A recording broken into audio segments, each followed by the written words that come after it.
if you look at what Sri Aurobindo did, it's amazing. First of all, he has a lot of writings, which I would recommend for you to look into. So some of them are very, very new. It's published recently, like a few years back. So you can see this is the text I prepared to show you. Let me draw it. Wait a minute, I have to make an order here. It's like a huge text, yeah. 700 more pages. It's called Vedic and Philological Studies. Sri Aurobindo all his life dedicated to the studies of human speech. He started with the origins of Aryan speech. He looked into the common grounds of Tamil and Sanskrit, and he found very interesting indications of that there was a preceding tongue, preceding language, which was common for both. And as you know, that Sanskrit belongs to Indo-European family and Tamil belongs to the Dravidian family of languages. These are two different families, huge families. Yeah? They have a significant difference, and that is in grammar, in the syntax, in the structure, in morphology, how the words are built. In Tamil, the words are never built with prefixes. There are no prefixes. Yeah? Each word starts with a root, and then you have many, many affixes, suffixes, and ending. So those suffixes are indicative of the relations of this word to other meanings, but prefixes are never there. Indo-European languages are all using prefixes, as you know, in German, in Latin, in Sanskrit. So this synthetic type, Sanskrit, and agglutinative type, Dravidian language, and not only Dravidian languages, there is the whole Uralo-Altai family from Ural and Altai, and also Hungarian, Finno-Hungarian languages. They are all of the same type, and it seems that they are all coming from the same origin. Yes. If you go also to the Far East, to Korean language, you take Korean, it is of the same family, or Japanese, and you will see that they have the same type, yeah, agglutinative type. They have the same set of phonetics, so even the same set of vocabulary, words. Appa amma in Tamil and Appa amma in Korean is the same, yeah. And not only Appa Amma is the same, but also Idava in Tamil, come here, would be the same in Korean. You would be surprised. So I lived in Korea 6 months, and I was shocked to see, first of all, that they have nearly phrases the same in Tamil and Korean. Who could have thought Korean and Tamil so far away, so different in even in the appearance, in the racial appearance of the beings? One is more Chinese, others are totally Indo-European look. So these are, and not only the phonetic, not only the words and phrases, but phonetics also. If you look into their alphabet, you will see the similarities. So they do not, both of them have this amazingly, the alphabet of Korean language is the same as alphabet of Tamil. They have ka, cha, cha, ta, ta, pa, pa. Yeah, so the same as kakagaganga, they don't have the voiced consonants, as Tamil doesn't have. So Tamil doesn't have kakagaganga. Tamil has kakha nga. Yeah? So kakha plays the role for both, for voiceless and voiced. The same in Korean language. So if you start analyzing these structures of languages in the world, you will see that they are somehow, strangely enough, point out to the same origin somewhere behind all of them. And Aurobindo started with this, and he discovered many interesting similarities. He started with Amma, and then he said that it is Amba in ancient Sanskrit, yeah? And then Appa we don't have as father, but we have Apatya. Apatya is the offspring from, and he says it belongs to uproot, which is the waters and the seed, and that which is casting the seed, conceiving, conception, generation, father. All that he did the work. But what is interesting that after that, discovering the one or yes, and even prefixation. This is something from my side, I must say, of some of you who know Tamil and Sanskrit or Indo-European languages. Prefixation is another big thing, that in the Vedic Sanskrit, the prefixation is free. It's not really fixed with the words or with the verbs. Yes, it can stand separately from them, has its own accentuation. It can stand behind them. It can stay without the verbs altogether as a separate word. So it seems that, and many more indications which I don't want to overload you with, for example, the injunctives, very similar to the Tamil language, where you have the participles with the indication of the person, which we do not have in Indo-European languages at all. So it is only in the agglutinative type. And so on. Few things which are in the ancient Sanskrit, in the Vedic Sanskrit, we find, which is very similar to Tamil structure, to Tamil grammar. So Aurobindo did this work, and then it led him to more interesting, in he says, work, to discover the origins of Aryan speech, or the origins of human tongue, how it started. So this is... and from that time on, he deviated from this comparison of Tamil and Sanskrit, Vedic Sanskrit, and plunged into this more profound issue of discovery of the origins of human tongue. And what is interesting, when he was in Alipur jail, in his Uttarpara speech, and later he spoke in the evening talks, he says that when he was in Alipur jail, Krishna revealed to him the origins of all human languages. Yeah?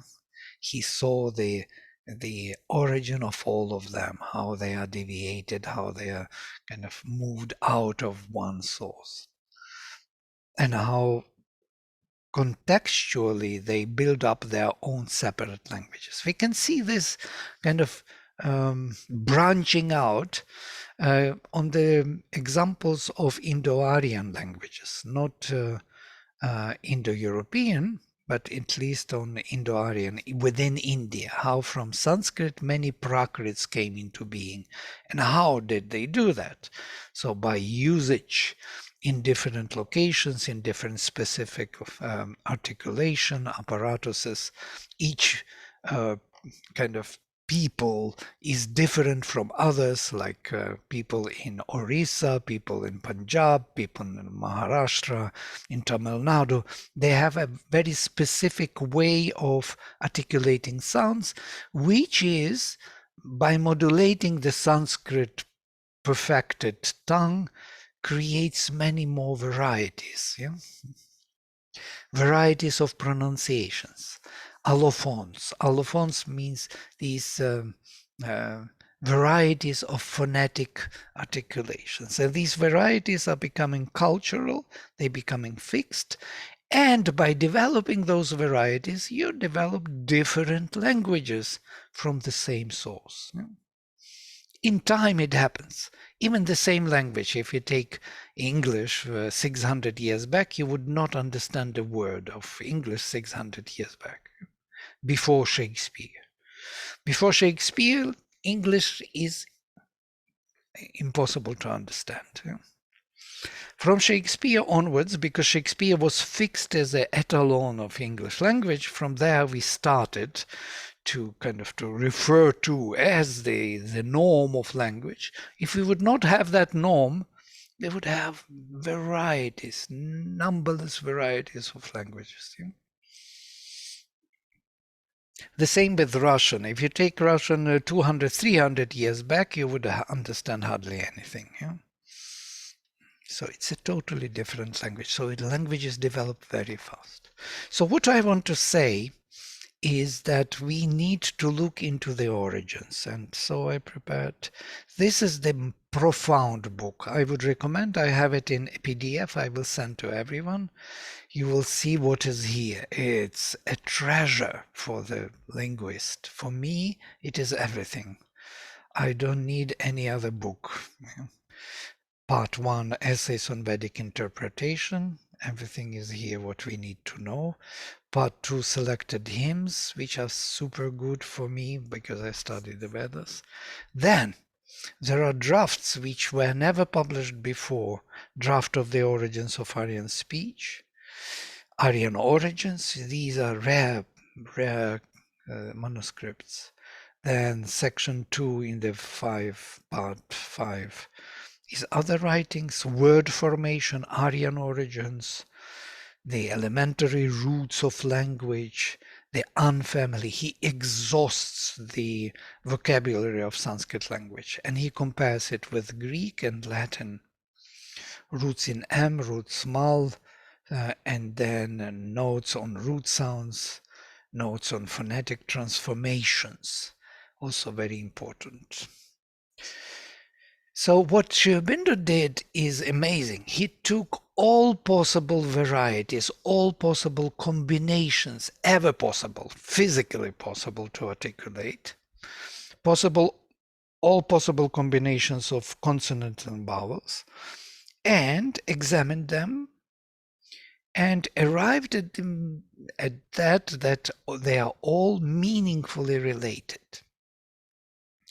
So he arrives at that the sound, it seems, has a meaning which has the most general significance.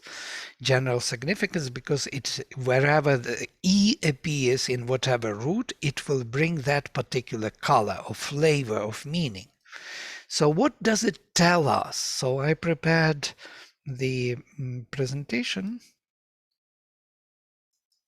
Sorry, Vladimir, but always from the perspective of Sri Aurobindo and with his mother language or not, or universal perspective of meaningful of the sounds. Yeah, we will have to figure out this, whether it is just Sri Aurobindo's kind of understanding or it is something more universal. Now, let us look into what he offers. Yeah, thank you. But the true method of science, says Sri Aurobindo, is to go back to the origins, to the embryology, the elements and more obscure processes of things. From the obvious, only the obvious and superficial results. It's obvious. That's what linguistics does today. They are trying to deal with the obvious and arrive at the obvious, but that goes nowhere else. It stays where it is. It's like frozen something. I studied linguistics. I saw how it is impossible to move anywhere. It went into nitty-gritties and stopped there. The profundities of things, their real truth, can be best discovered by penetration into hidden things that the surface of phenomena conceals, into that past development of which the finished forms present only secret and dispersed indications, or into the possibilities from which the actualities we see are only a narrow selection. A similar method applied to the earlier forms of human tongue can alone give us a real science of language. He speaks about this all the time, that this philology and linguistics of that time when he was in the 20th century was a childish science. It didn't have the methodology, proper methodology. So what he offers us a new methodology, which we, if we use, especially with Vedic Sanskrit and ancient languages, we will see the developmental paradigm. Law and process must have governed the origins and developments of language. Given the necessary clue and sufficient data, they must be discoverable. It seems to me that in the Sanskrit language the clue can be found, the data lie ready for investigation. And this is like an invitation, for anybody who wants to study it and to dive into his vision. So we are coming to the ancient tongue, Vedic language. He dedicated all that what I was showing, 700 pages, all the examinations of the roots, of the phrases, of the rishis, how they use, is all about this. He wanted to discover the origins of language, and he did. And of course, with the revelation of Krishna, Krishna gave him a vision. That vision is the source of his knowledge. So the rishis' use of language was governed by the ancient psychology of the word. Most probably I already quoted this. When in English we use the word wolf or cow, we mean by it simply an animal designated. So we say cow, we see cow with the horns. Yes? This is only what we can get out of it. We are not conscious of any reason why we should use that particular sound for the idea except the immemorial custom of the language. And we cannot use it for any other sense or purpose. We can say you are a cow, kind of, but that is something else. So cannot use it for any other sense or purpose except by artificial device of style. That's what I did right now. But for the Vedic rishi, vrika means the terror. Therefore, among other applications, the sense of a wolf. Dhenu meant the fosterer, nourisher, and therefore a cow. But the original and general predominates, the derived and particular is secondary. This is a very important psychology of the word. So in the mind of the rishi, when he wanted to say wolf, he didn't say wolf, he said a terror, vrika.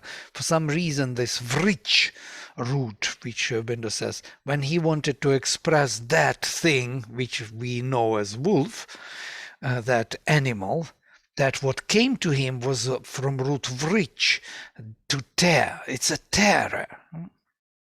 So terror can be not only wolf, it can be any other being who is a terror. And wherever we see this action of tearing, we can call it vrika. And that's what rishis do. Vrika for them is not a wolf. It is the characteristic of which wolf also shares with. So we refer to the meaning within its own system of meanings, which is applied to the objective reality. To indicate the objective reality and to operate within it, we refer to the inner meanings of the roots, words, which are telling us what is happening outside. But in their mind, the general predominates the particular. So when he says wolf, he doesn't see the wolf. He sees the terror, and then he applies it to the wolf. The same with every other word in Sanskrit. So Ashva is the runner. We looked into it from perspective of the Yaska, when he says that Ashva is the swift runner. So why don't we call anyone who runs Ashva? And then he explains why. Because we can call anyone Ashva. or the horse running. Yeah?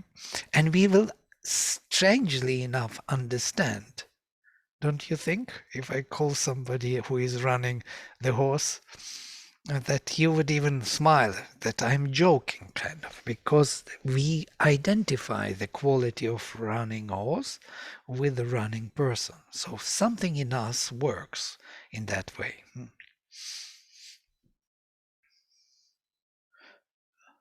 This predominance of general over that root etymon over the contextual significance or application is the key to the Sanskrit language and the greatest difficulty to learn Sanskrit, because Sanskrit is very rich in meanings, because there can be many applications of the same root or word to many different contexts, creating many different words.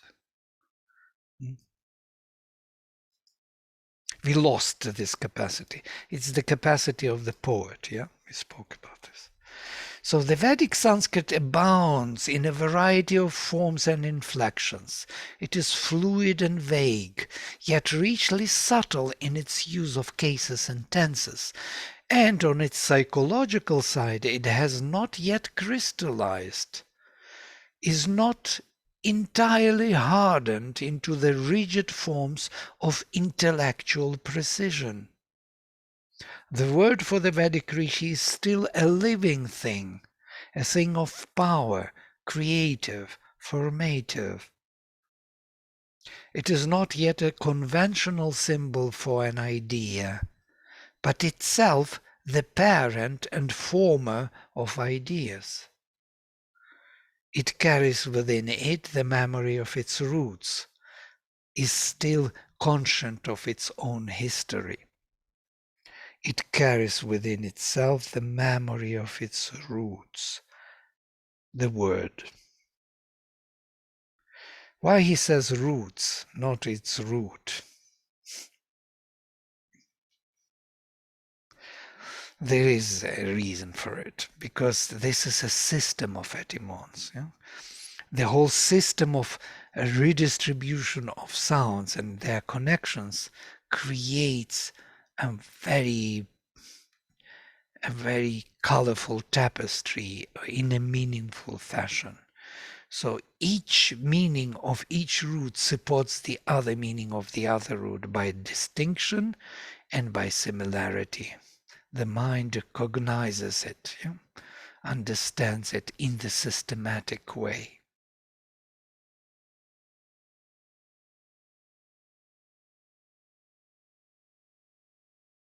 No questions, yeah?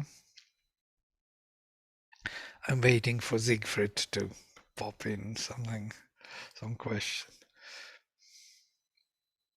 Thus, each word had a general character or quality, guna, which was capable of great number of applications and therefore great number of possible significances. We will come to it. And this guna and its results of this guna, it's shared with many kindred sounds. So there are kindred sounds. At first, therefore, word clans, word families started life on the communal system with a common stock of possible and realized significances, and a common right to all of them. Their individuality lay rather in shades of expression or of the same idea than in any exclusive right to the expression of a single idea. The principle of partition was at first fluid, then increased in rigidity, until word families and finally single words were able to start life on their own account, to be independent from their stock. For in the first state of language, the word is a living or even a more living force than idea. Sound determines sense. In its last state, the position have been reversed. The idea becomes all important, the sound secondary. Now we look at the word as a token of the idea. Yeah? The word is only indicating some concept. Yeah? That's what we use it for, yeah? To indicate the concept. In the origins of human tongue, it was very different. The sound was the generator of the idea. This is the power of the poet creating the meanings, the words. As it is said in the Veda, the rishis discovered new names. Yes, Margaret? Yeah, it was on the first page that Sri Aurobindo expressed that the basic sound, everything goes back to the basic sound. And I was very touched by Alok Pandit telling that all new creation in forms come out of the most primitive being again, because when one is developed, one being, then comes the new forms out of the worm or the fish in the mud again.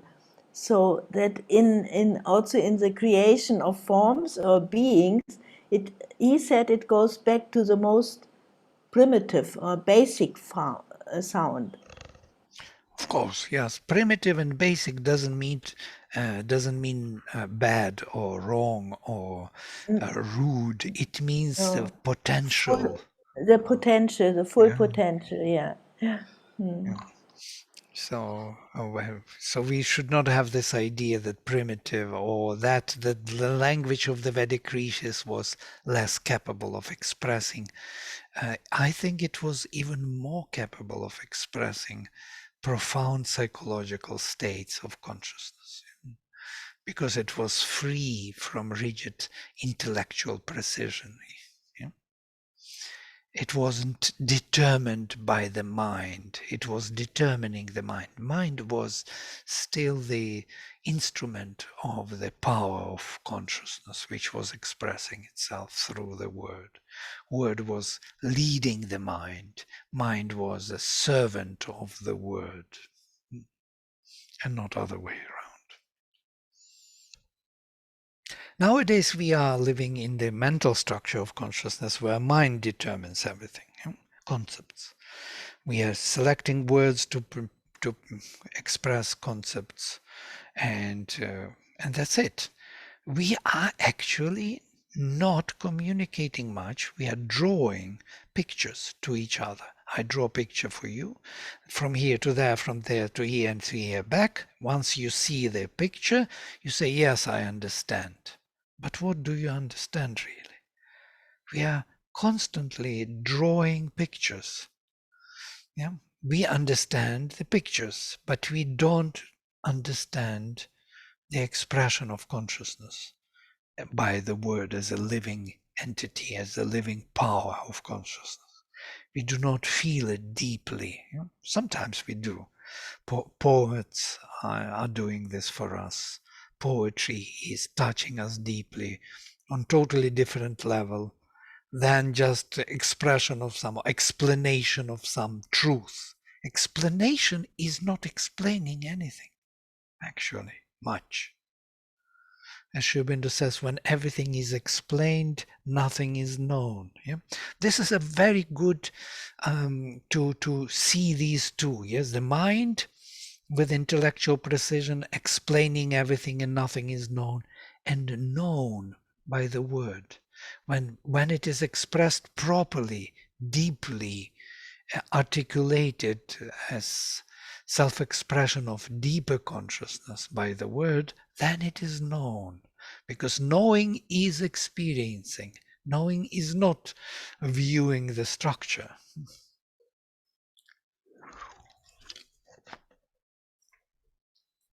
Even if the structure is totally correct. Even if the structure is absolutely perfectly true. I will show you the perfect structure of the world, how it is built. But it will not help you out. It will help you very little. It will orient your mind properly to think of it. That's what we did. We did look into structures. Sat Chit Ananda is a structure, which helps the mind to orient itself properly, to know that the being is first, consciousness is second, force is fourth, Ananda is fourth, as an expression of Sat Chit Tapas. So we know this, and so Vijnana is the next, which is taking all these and projecting them into manifestation. This is very helpful, but it does not change. It does not express the truth in the moment of time. And we need that expression. We need that living power of consciousness now. And the Vedic rishis had it. They put it into the language. That's why when we study Vedas, read the Vedic hymns, we feel it. It is there. It is powerfully there.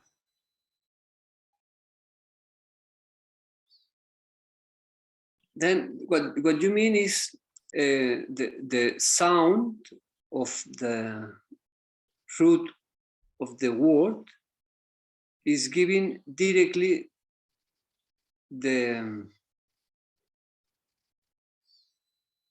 It's a perception. It's a perceptive process. And you catch the meaning directly. This is what you are saying. Yes, it is before conception and before perception. Yes, it is that. Without any analysis. Without analysis, because analysis is the mental process. Yes. Yeah, but the explanation for me is a way to guide the own process of achievement. When somebody make an explanation for you, you can do the steps in order, and in this progression, you can have the achievement as well. This is the explanation for me. Then in the end of the explanation, if you cut the explanation, there is out of meaning. But if you follow the explanation of someone who have the intentions to show you something, you can achieve something which before is not, you are not allowed to catch it. I think this is the explanation for me. It's not a description, it's an explanation. You are building the product because you are following the process. But what are you explaining, actually? Whatever you want to explain. So what is that whatever? If you want to transfer some knowledge, and you can explain, you are guiding the mind of the listener to achieve the same stage you get it before. Yeah, I'm interested in what you want to express. Yes, what is that expression? And if we look into it, because you say, Aurobindo, make this sentence. If you something, I don't remember the sentence properly, but something like when something is explained, nothing is known. But I don't think so. It's not like that. You can know by the following the process. It's not suddenly, but it's a progression. It's an evolution. Your cultivation is cultivating your own system to achieve. When all is explained, nothing is known. Right? There is a reason for it, and there is a deeper reason that when the mind dissects everything and connects everything, it does it in its own domain, in its own way, in its own symbolic representation to match the reality, but it does it away from reality. The deeper sense here is much deeper, that knowledge is not really an explanation. Explanation is the tool, and if we put everything into the tool, if we are building everything on the tool, then the living element of the truth of consciousness is totally abolished. Yeah. So this is the one thing is to build the the structure, create the picture, you know, and invest everything into the creating of the picture, and the other is to have an experience of a living consciousness. Yeah. This I'm agree, but I think it's like using the words with the purpose of to explain something. It's like you are giving the water, the soil, the light, and then in you or in the listener flourish the logic. Oh yeah, well, in the mental structure we cannot operate other than through this means of explanation. So we are operating by the mind. So what we do, as you described, we select to collect all the structures, and through that we try to glimpse the, and that's what I wanted to know. What are we really communicating? What is there behind the structure? Suppose I explain everything to you. What do I want? You say whatever. Whatever is not good enough for me. Or knowledge. Knowledge is a very vague, very big. Yes, we want knowledge to come through, but what is that knowledge about? And that is the word. That's what I want to say. The word is the knowledge. Yeah, the self-expression of consciousness is what we want to express, not whatever, but exactly that means, or that expression of consciousness has to go through the structure. So we use the structure as all those, you know, how to say, there is a word for this. We build up the the additional structure to help us to arrive at the proper meaning. Yeah? And that meaning which we want to express is actually a self-expression of consciousness, an intention which we want to bring through the structure to the hearer. Intention. We have certain intention to share. And that power of consciousness is actually creative of the word, of the world. So it creates the worlds, and these structures are its own creation. We are doing through the structures, we build the world. Yeah? But what is driving it, that building mental structure, is the word. The word is driving. The word is creating the concepts. The word is creating the ideas. The word is creating the structures. Mind is making the structures. The word is the engine pushing it for the mind to create the structure to express that intention. Yeah, but this is a wish, but it's not a reality, because the word in itself it was don't have a meaning. If I'm going to Japan and somebody give me the best word in that language, if I don't have any explanation, then it's without meaning for me. Only the word is not meaningful. Have to be a system, have to be this scaffolding, this structure to have a meaning for me. I can achieve some expression, some emotion if somebody hugs me. Then I can feel love in myself. And I don't need any word for that. But if somebody is using a sound, like a word, we need the context to have any meaning. I think, yes, the problem here is in understanding of this word and speech. Word is not just a word from language. Yeah? It's a self-expression of consciousness. The words are in different languages can be different, like in Japanese this, in English that, in Sanskrit another word. In music can be another phrase, in painting it can be another, in I don't know, in mathematics another kind of formula. And you can express consciousness through many languages, in gestures, in body language. So word is not a word of the language. When we say the word, we make capital W, and it means in our parlance, in our genre, kind of jargon, we use it as a self-expression of consciousness. And Aurobindo, Could be better use vibration. Better no, than vibration is not better, but I will tell why.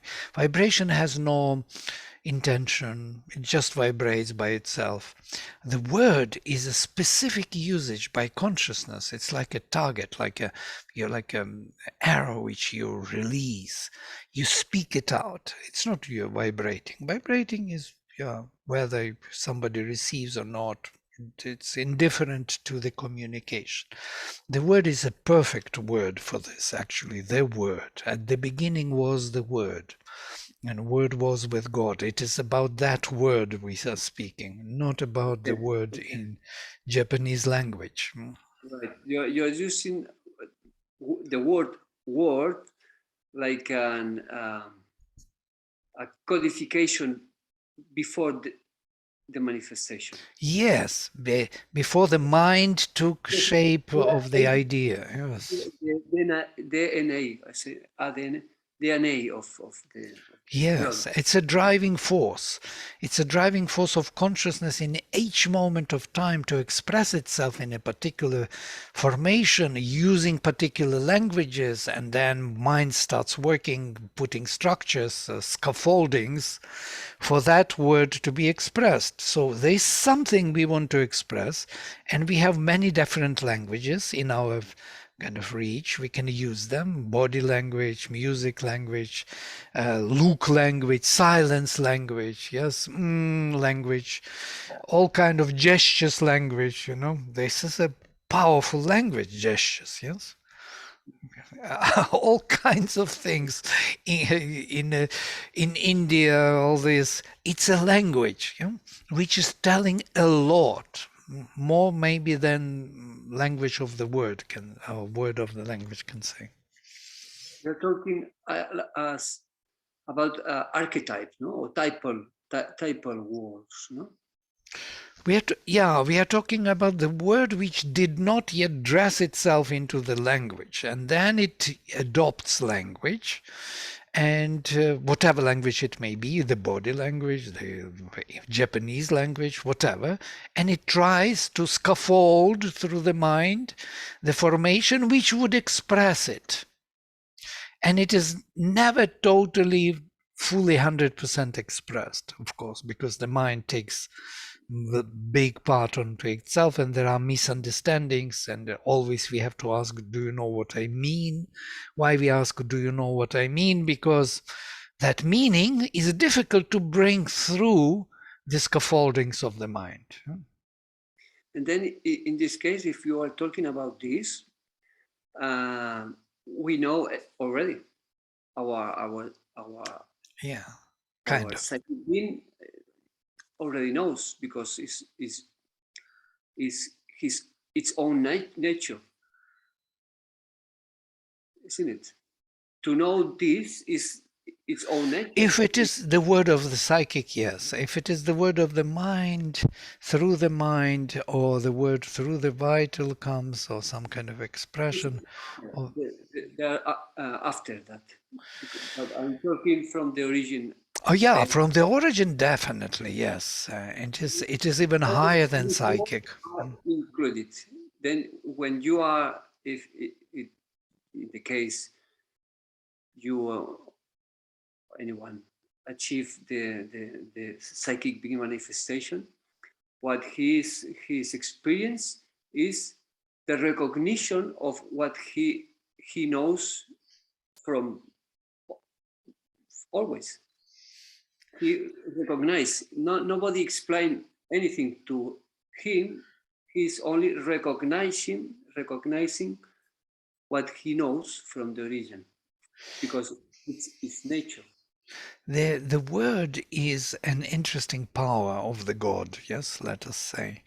Aurobindo in Savitri writes about this, and he was waiting through the depth of silence, from the silent spaces, for the fiat of the word to arrive. So you have to wait. The word is like Adesh, as a command, yeah, of the Lord, which comes to you, and you have to receive it. You have to know what to do. So the highest consciousness in you, which is the consciousness of the Lord, has to communicate to you what is to be done in his manifestation. Yeah? So we receive it. We are receptacle of the highest, because we are this being outside here, physical, vital, mental being.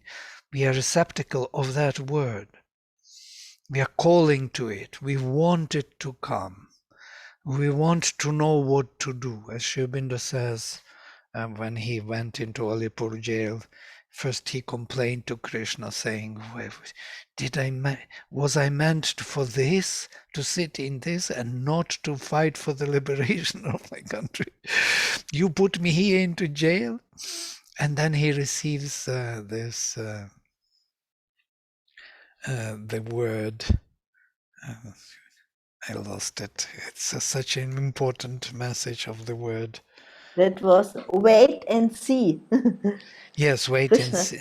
Yes, wait and see. And there was another about the word.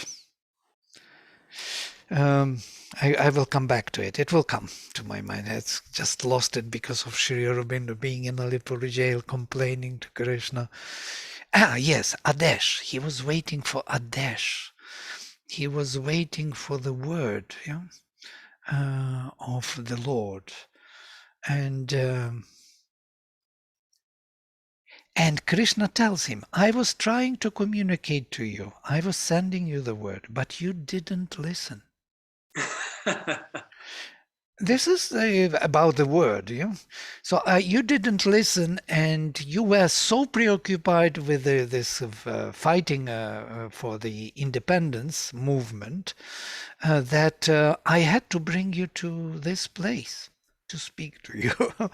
So he was put into jail, nearly being executed, for the sake of communicating with the Lord.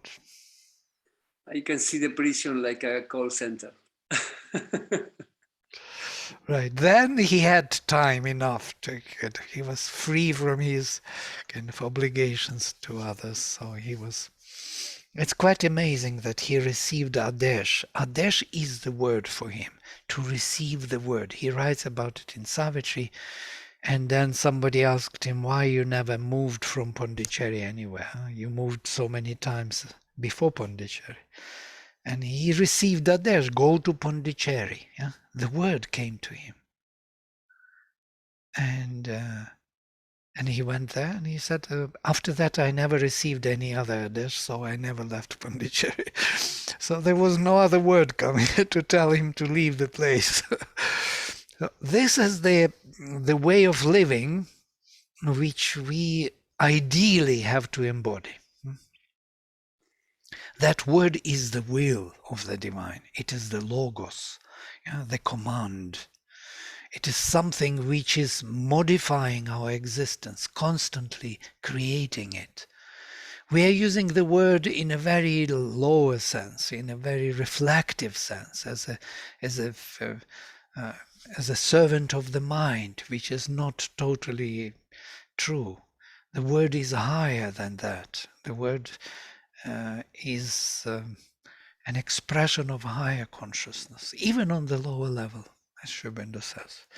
If we examine it, we will see that everything we speak here is a part of vital vibration, of mental or supramental action of consciousness. So it has to come through to the level of the Vaikari Bhag, on the performed speech, revealed speech. Even if I'm speaking some nonsense, it is a part of the bigger stream. Yeah, it's just a very narrow stream, and that's why it is nonsense. But it is a part of the bigger stream. Everything is meaningful here, even things which we do not like. They are also part of this process of manifestation. Only we become very narrow in our consciousness. We do not see the vaster picture. We can widen our scope and see the bigger word, yeah, or see the smaller word. So here we are. When we hear it, when we make a request and honestly, you make your own private request in a special situation in your life. This kind of voice you are hearing is this kind of word you are mentioning. You feel it. It's like you receive a message. Then you are no doubt. Is that it's always private. It's always individual who receives the command. Yeah, and then this is the word you are mentioning. Yeah. This is okay. The word you receive first as a command, and that is the aha moment in you which you want to express, because it's overwhelming. It's so powerful, it's so luminous. You cannot but express it. You are running to express it. Yeah, you want to communicate it, unless you were given command not to. Yeah. So, but. You will be overwhelmed by this presence of this expression of consciousness. You want to get it out. And once you get it out, first you embody it in psychologically, you're already a different being. And then you start communicating it to others. You build structures, these scaffoldings of the mind. And these all scaffoldings, which we build by the mind because of that word, is our civilization. It's all what we build, our houses, our cultures, our music, our art, everything, relationships. Everything is done by that aha moment, reaching to the individual, wanting to communicate to other individual. Yeah, the rate of light is arriving to us in form of this kind of words. Inner voice, like an inner voice, but it's not inner at all. Yeah, well, it's transcendental word, yes. It's inner, of course. Inner is a word. So there are also different types of words. This is also I wanted to say. One is arriving from the Lord, the revelation, Adesh. Other is coming from within the heart. Psychic can speak to you, very low voice. And we can train ourselves to listen to that intuitive psychic kind of indication of what is to be done. It speaks. It tells you what to do. We translate it into our languages because our mind is doing it. Yeah? Mind is translating it, telling us what it means. But we feel it more. It's like a feeling rather. And then that feeling, that sense, wants to dress itself into the language. Then mind comes with the help of language and starts building, say, the phrases, the text, which we may understand with our surface mind. So our inner being talks to our surface mind.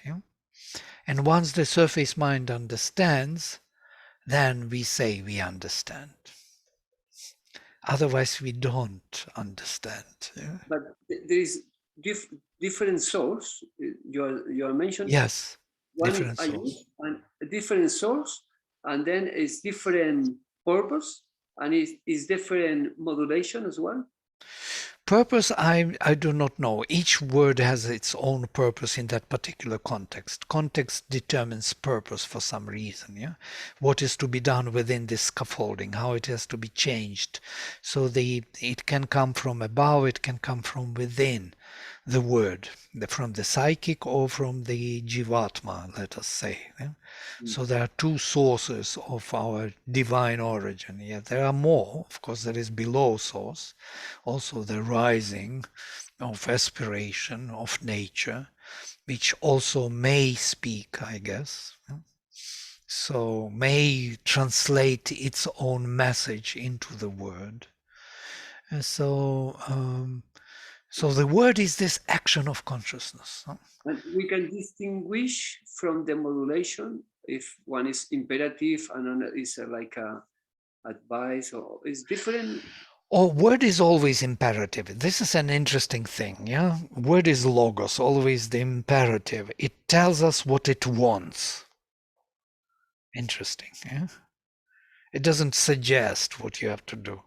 It tells what it wants because there is no time for other things. Yeah, there is no. It's not writing. It's not scaffolding. It doesn't build scaffoldings. It gives you a seed of light, of lightning, like this. Ah, you're full of meaning and sense, and now you have to translate it, and then you write the whole book. From that one lightning, one aha, you write the whole philosophy of education and so on. But these are scaffoldings. Then you say always are imperative, and to distinguish if one is coming from the psychic being or the antaratman and the other is coming to the jivatman, how we can have a... It's an experiential thing. I can't tell you how it is, truly speaking. Nobody knows. There is no methodology or description. It's not possible to catch it with the cognitive. Oh, there is. You can catch it if you start kind of listening to your heart. And moreover, as Mother says, not only listen, but you have to follow it, because the word then, if you don't follow it, if you don't follow the grace which comes to you, which you don't embody it for the purpose it came, then it starts coming less and less. So to build that connection, that communication with your inner being, you need to accept it, follow it, and welcome it, and always apply it for the purpose it came. Yeah.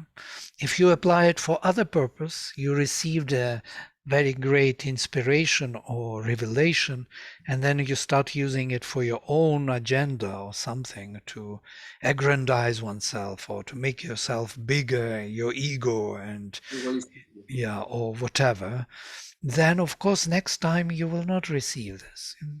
Yeah, finish. And intuition is coming through this. I think so, yes.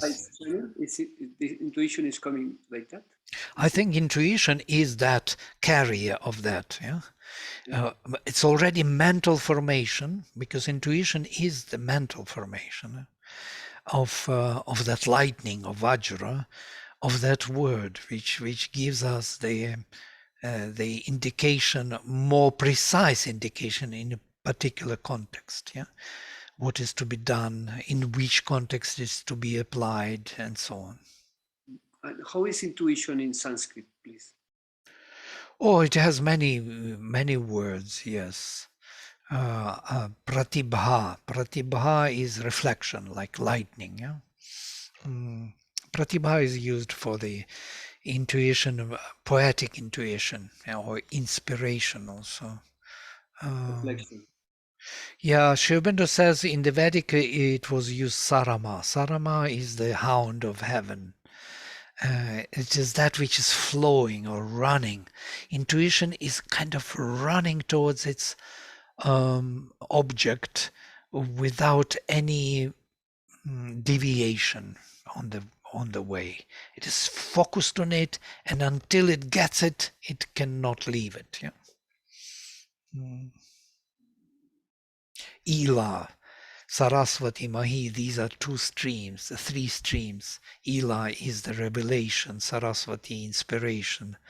Mahi or Bharati is the vastness of the consciousness.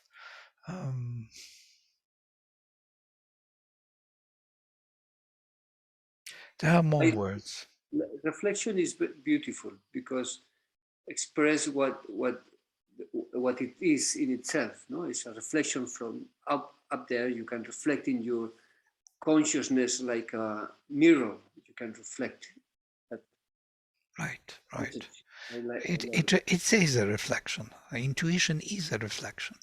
It is a message from the higher realms to this lower, which is being kind of projected and thus reflected in the mind and received in that sense. We receive, by the way, many intuitions. Well, many intuitions coming to us, but we don't receive them, let us say this way. We do not perceive them, we do not catch them. So the rain of the truth is coming constantly to us, but we are not aware of it. We are aware of few of these kind of streams, and then we start embodying. We receive one and we are so overwhelmed. If we would be open in our higher consciousness, we would be overflooded with the truth. We have some drops, and then we start to work and making some forms with soil, and we attach with that form. Absolutely. The scaffoldings become dear to us. We sell them 20 times. We make for franchising on them. We received one drop, but we build the whole civilization around it. Yes. But if we would be more open to the drops, to the rain of heaven, to the flood, as Aurobindo says, knowledge flooded him like the sea, it flooded him like the ocean. So can you imagine this? You have nothing else to offer, only be the truth. Yeah. So you don't need to build scaffoldings anymore. Wow, the flow. Right. Beautiful. Thank you. Great. Okay, we can stop here. I wanted to speak about system of etymons. Maybe I will touch it upon next time. How systematically language expresses this profound oneness of meaning, because oneness of meaning and the system of etymons work together. And that means that each root expresses every other root by the distinction and by the similarity. Yes, both ways. Okay, I will close with mantra. Om Sarve Bhavantu Sukhinaha Sarve Santo Niramayaha Sarve Bhadrani Pashyantu Ma Kaschit Dukha Bhag Bhavet. Om Shanti Shanti Shanti.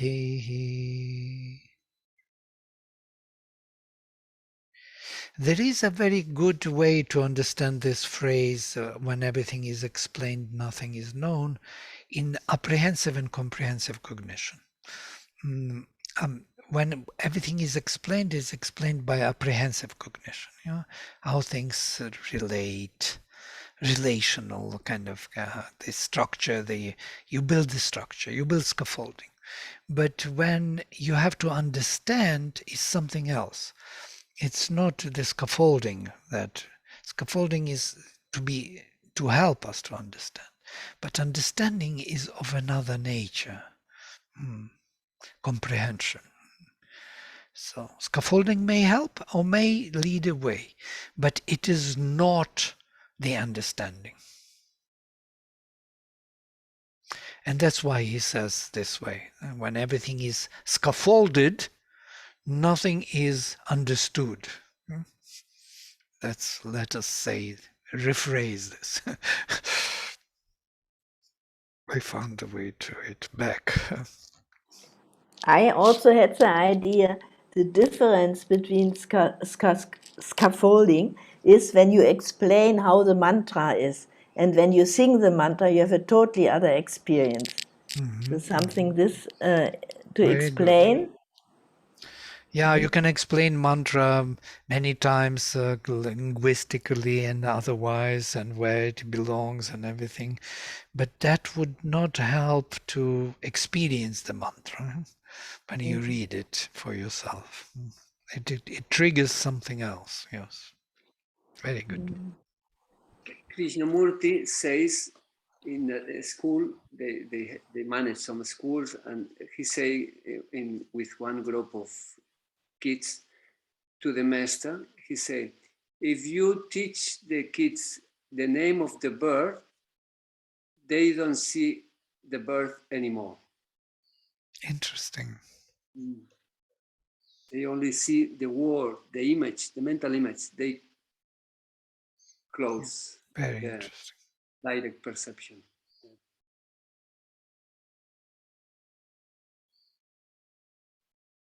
Yeah, this is the conceptual language. It is scaffolded language. Yes, it is not the word. It's not the word we are talking about. It's scaffolded word, put into language framework. Great. Okay. See you then next time. Yeah. Bye. Thank you for that opening. Thank you. Yeah. Thank you. Bye.